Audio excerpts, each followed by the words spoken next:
KP viral ಸುದ್ದಿಗೆ ಸ್ವಾಗತ. ನಾನು ನಿಮ್ಮ ಪೂಜಾ ಎಸ್ಪಿ. ಶಾಸಕ ಪ್ರಭು ಚವ್ಹಾಣ್ ಬೀಗ್ರಿಗೆ ಸ್ಪೆಷಲ್ ಆತಿಥ್ಯವನ್ನ ನೀಡಿದ್ದಾರೆ. ಹೌದು ವೀಕ್ಷಕರೇ, ಶಾಸಕರ ವೈರಲ್ ವಿಡಿಯೋ ಒಂದು ಸಾಮಾಜಿಕ ಜಾಲತಾಣದಲ್ಲಿ ಭಾರಿ ಸದ್ದು ಮಾಡ್ತಿದೆ. ಅದೇನಪ್ಪಾ ಅಂದ್ರೆ ಬೀಗ್ರಿಗೆ ಆತಿಥ್ಯ ಮಾಡೋದು ತಾವು ನೋಡಿದ್ದೀರಿ ಹಾಗೂ ಕೇಳಿದ್ದೀರಿ. ಆದ್ರೆ ಇಲ್ಲಿ ನಮ್ಮ ಶಾಸಕರು ಮಾಡ್ತಿರುವಂತಹ ಆತಿಥ್ಯ ತುಂಬಾನೇ ಸ್ಪೆಷಲ್ ಆಗಿದೆ. ಶಾಸಕ ಚವ್ಹಾಣರಿಂದ ಬೀಗ್ರಿಗೆ ಚಪ್ಪಲಿ. ಔರಾದ್ ತಾಲೂಕಿನ ಶಾಸಕ ಪ್ರಭು ಚವ್ಹಾಣ್ ಅವರು ಭಾವಿ ಬೀಗ್ರ ಸಂಬಂಧಿಗಳಿಗೆ ಚಪ್ಪಲಿ ಏಟನ್ನ ಹೊಡೆದಿದ್ದಾರೆ.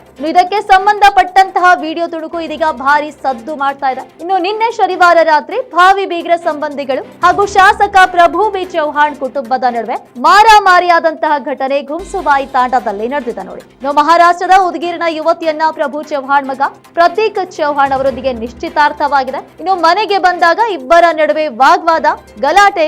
ಈ ಒಂದು ಘಟನೆ ವಿಕೋಪಕ್ಕೆ ತಿರುಗಿ ಎರಡು ಕುಟುಂಬದವರು ಹೊಡೆದಾಡಿಕೊಂಡಿದ್ದಾರೆ ಎನ್ನುವಂತಹ ಮಾಹಿತಿ ಕೂಡ ಸಿಗ್ತಾ ಇದೆ. ಇನ್ನು ಘಟನೆಯಿಂದ ಎರಡು ಕಡೆಗಳ ಜನರಿಗೆ ಗಾಯಗಳಾಗಿವೆ ಎಂದು ಕೂಡ ತಿಳಿದು ಬಂದಿದೆ. ಇನ್ನು ಸುದ್ದಿ ತಿಳಿಯುತ್ತಿದ್ದಂತೆ ಘಟನಾ ಸ್ಥಳಕ್ಕೆ ಪೊಲೀಸರು ದೌಡಾಯಿಸಿದ್ದಾರೆ. ಇನ್ನು ಪರಿಸ್ಥಿತಿಯನ್ನ ಕೂಡ ತಿಳಿಗೊಳಿಸಿದ್ದಾರೆ ಎನ್ನುವಂತಹ ಮಾಹಿತಿ ಕೂಡ ಸಿಕ್ಕಿದೆ. ಇನ್ನು ಈ ಘಟನೆ ಕುರಿತಂತೆ ವಿಡಿಯೋ ಒಂದು ಸಾಮಾಜಿಕ ಜಾಲತಾಣದಲ್ಲಿ ಭಾರಿ ಸದ್ದು ಮಾಡ್ತಾ ಇದೆ. ಇನ್ನು ಗಲಾಟೆಯ ನಂತರ ಎರಡು ಗುಂಪುಗಳ ಜನರು ಸ್ಥಳೀಯ ಹುಕರ್ಣ ಪೊಲೀಸ್ ಠಾಣೆಯ ಮೆಟ್ಲೇರಿದ್ದಾರೆ. ಇನ್ನು ಈ ಬಗ್ಗೆ ಯಾವುದೇ ಪ್ರಕರಣ ದಾಖಲಾಗಿಲ್ಲ ಎನ್ನುವಂತಹ ಮಾಹಿತಿ ತಿಳಿದು ಬಂದಿದೆ. ಇಂತಹ ಮತ್ತಷ್ಟು ಅಪ್ಡೇಟ್ಗಳಿಗಾಗಿ ನೋಡ್ತಾ ಇರಿ ಕೆಪಿ ನ್ಯೂಸ್ 24/7. ಧನ್ಯವಾದಗಳು.